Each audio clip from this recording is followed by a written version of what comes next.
बल्दियाती इंतखाबात से एक दिन कबल उम्मीदवार कत्ल। डेरा इस्माइल खान में ANP सिटी मेयर के उम्मीदवार उमर खताब शिरानी को फायरिंग करके कत्ल कर दिया गया।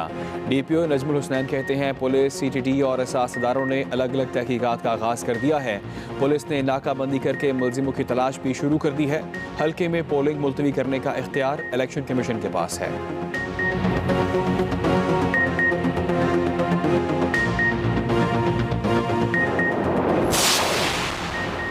खैबर पख्तूनख्वा में बल्दियाती इलेक्शन का पहला मरहला इंतखाबी अमले को सामान की तरसील जारी। पोलिंग कल होगी।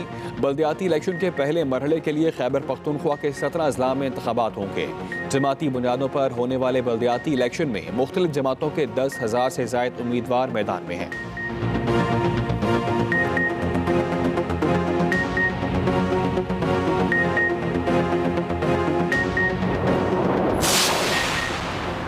इस्लामाबाद में OIC वज़ीर ख़ारिजा काउंसिल इजलास की तैयारियां। OIC के सेक्रेटरी जनरल हुसैन इब्राहिम इस्लामाबाद में मौजूद। बांग्लादेश 9 साल बाद अपना वफ़द OIC इजलास में शिरकत के लिए पाकिस्तान भेज रहा है। वज़ीर ख़ारिजा शाह महमूद कुरैशी कहते हैं अफ़गानिस्तान नाजुक सूरत हाल से दोचार है। दुनिया ने फौरी तवज्जो न दी तो इंसानी बहरान शिद्दत इख्तियार कर सकता है।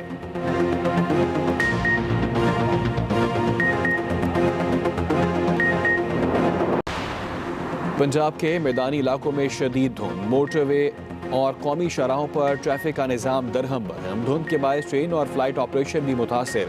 दूसरी तरफ लाहौर समेत पंजाब भर में फ़िज़ाई आलूदगी और स्मॉग में मामूली कमी। सूबाई दारुल-हुकूमत आज भी दुनिया के आलूदा तरीन शहरों में पहले नंबर पर। चीन का शहर वुहान दूसरे, काबुल तीसरे नंबर पर। कराची का फ़िज़ाई आलूदगी में आज 10वां नंबर।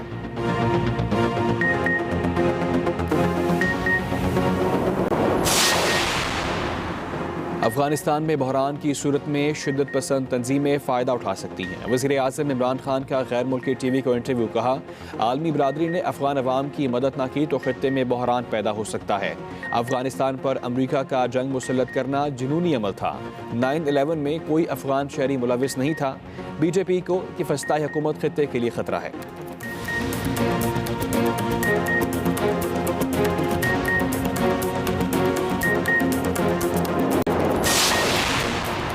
मुल्क में ओमिक्रॉन का खतरा। दूसरा केस रिपोर्ट। 35 साला मरीज को दोबारा अस्पताल में करंतना कर दिया गया। ओमिक्रॉन का मरीज पहले करंतना सेंटर से फरार हो गया था। दूसरी तरफ कोरोना से मजीद 7 अमवात, 357 नए केस, 84.74% रिकॉर्ड।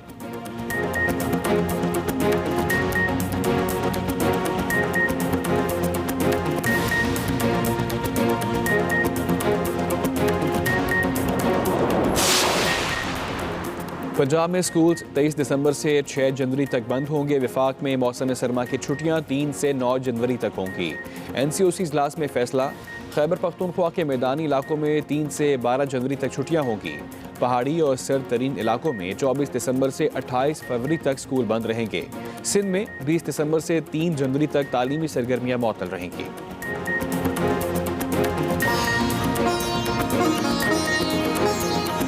को बराह रास्त ये चलेंगे। लांस नायक महफूज शहीद के मज़ार पर फातिहा ख़्वानी की जा रही है। लांस नायक मोहम्मद महफूज शहीद निशान हैदर के मज़ार पर पुरवकार तकरीब इस वक्त जारी है और फातिहा ख़्वानी की जा रही है। आप देख सकते हैं लांस नायक मोहम्मद महफूज शहीद के मज़ार पर इस वक्त पुरवकार तकरीब जारी है और फातिहा ख़्वानी की जा रही है। इससे पहले फूलों की चादर भी चढ़ाई गई है। लांस नायक मोहम्मद महफूज शहीद निशान हैदर के मज़ार पर पुरवकार तकरीब इस वक्त जारी है। फूलों की चादर चढ़ाई गई है और अब फातिहा ख़्वानी की जा रही है। आपको अपडेट करें कि लांस नायक मोहम्मद महफूज शहीद के मज़ार पर फूलों की चादर चढ़ाई गई, फातिहा ख़्वानी की गई और पुरवकार तकरीब इस वक्त जारी है।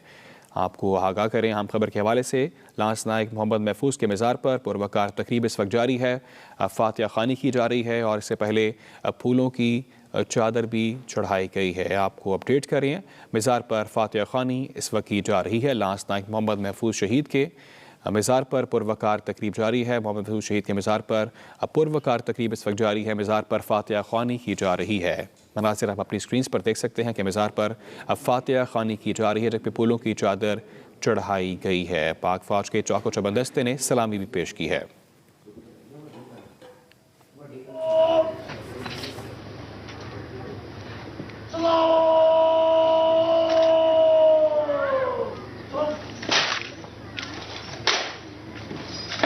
तेल की कीमतों में जो कमी का ऐलान किया गया और उसकी वजह यही है कि इंटरनेशनल मार्केट में जो तेल की कीमतें हैं वो कम हुई हैं और हुकूमत को ख्याल आया कि कुछ उसका जो फ़ायदा है वो अवाम को पहुंचाना चाहिए। और इसी बीच जो वफाकी वज़ीर इत्तलात फवाद चौधरी, उन्होंने एक बड़ा दावा किया कि आइंदा आने वाले महीनों में महंगाई में एक वाज़े तौर पर कमी देखने को मिलेगी, लेकिन शायद वो इस खबर से बेखबर थे कि उनकी अपनी हुकूमत एक मिनी बजट की तैयारी कर रही है।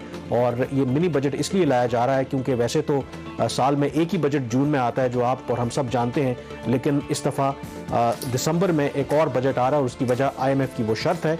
आज हमारे पास वो एक्सक्लूसिव डिटेल्स जो आपके साथ शेयर करेंगे कि इसमें जो अरबों रुपए के नए टैक्स लगाने जाए ये जो गवर्नमेंट जा रही है और उसका इम्पैक्ट क्या होगा आम लोगों के ऊपर, महंगाई में क्या इजाफा होगा, कमी होगी। तो शहबाज, ये गवर्नमेंट जो है खास करके जो मुशीना है वो एक दावा करते रहे कि ठीक है हम IMF के प्रोग्राम में ज़रूर रहना चाहते हैं, लेकिन जो भी हम एडजस्टमेंट करेंगे उसकी कोशिश करेंगे कि उसका जो इम्पैक्ट है वो आम लोगों के ऊपर ना आए। ये जो बात हुई 17% across the board general sales tax आयद करने की, उसमें भी उन्होंने कहा कि जो एसेंशियल आइटम्स हैं उन पर ये नहीं किया जाएगा। लेकिन आपकी खबर को अगर आप देखें तो उसमें 140 अशिया पर जनरल सेल्स टैक्स की जो शरह है बढ़ाकर 17% करने की तजवीज़ है। तो अगर ये होता है तो मारे जाएंगे आवाम को।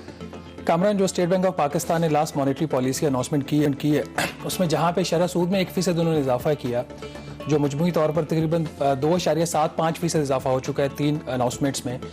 और अब उसके बाद अगर उसके अंदर जो दूसरी बड़ी चीज़ उस प्रेस रिलीज में आप देखते हैं तो जो इन्फ्लेशन का टारगेट था, जो स्टेट बैंक ऑफ पाकिस्तान की अपनी प्रोजेक्शन थी 7 से 9% की, उसको उन्होंने बढ़ाकर कर दिया 9 से 11%। तो पता सबको है कि मुल्क के अंदर महंगाई होनी है। और ये स्टेट बैंक और हुकूमत के जो एस्टिमेट्स होते हैं ये कंजर्वेटिव होते हैं। अभी भी आपका जो नवंबर का नंबर आया वो हम डिस्कस कर चुके हैं, 11.53% महंगाई की शरह रही है। लेकिन इसमें जो फवाद चौधरी साहब की स्टेटमेंट के आप जिक्र कर रहे थे, हुकूमती तर्जमान का काम होता है उम्मीद दिलाते रहना, तो वो उम्मीद दिला रहे हैं। आप यहाँ पे डिपेंड करता है, नाजरीन पे डिपेंड करता है कि वो फैक्चुअल पोजीशन लेते हैं या जो हमें सरकारी तर्जमान कहते हैं हमने उनकी बात सुननी है।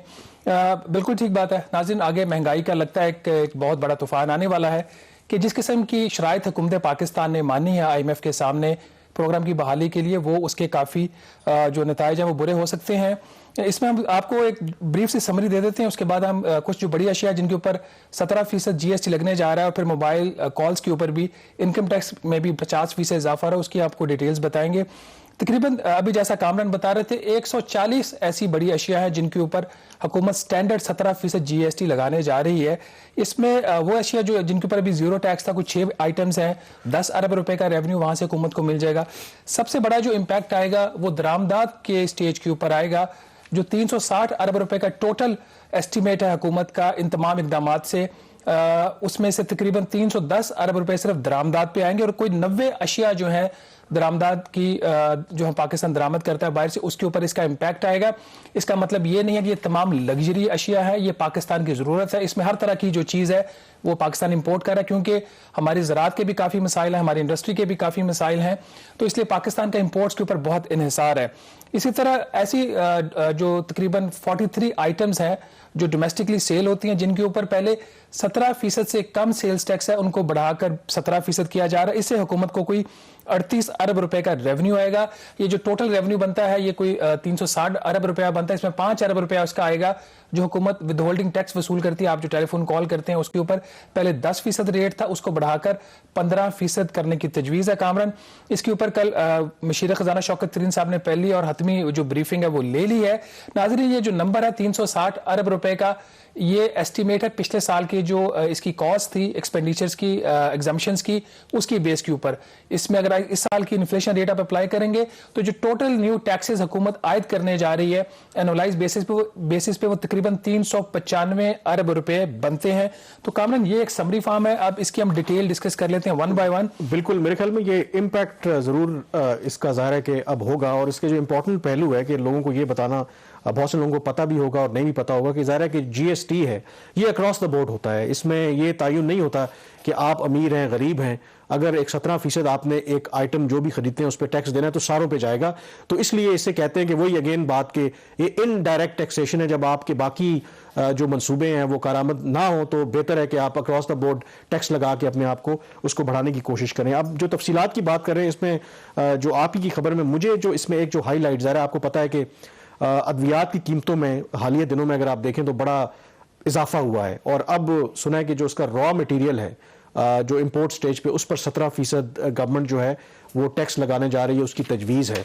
तो इससे तो लोगों के लिए चलें पहले रोटी खाना तो दूर की बात, अगर वो बीमार होते हैं तो उनके लिए तो अद्वियात लेना भी मुश्किल हो जाएगा। ये कामरान इस वक्त जो रॉ मटेरियल्स इंपोर्ट होते हैं दवाइयाँ बनाने के लिए वो एग्जाम्प्टेड है फ्रॉम सेल्स टैक्स, और लोकल सिता जो स्टेज है उसके ऊपर भी उनको एग्जाम्पशन है, स्वाय चंद वो ऐसी चीज़ें जो कॉस्मेटिक में भी आ जाती हैं और कुछ और आइटम है जिसके ऊपर है, लेकिन इन जनरल एग्जाम्पशन है।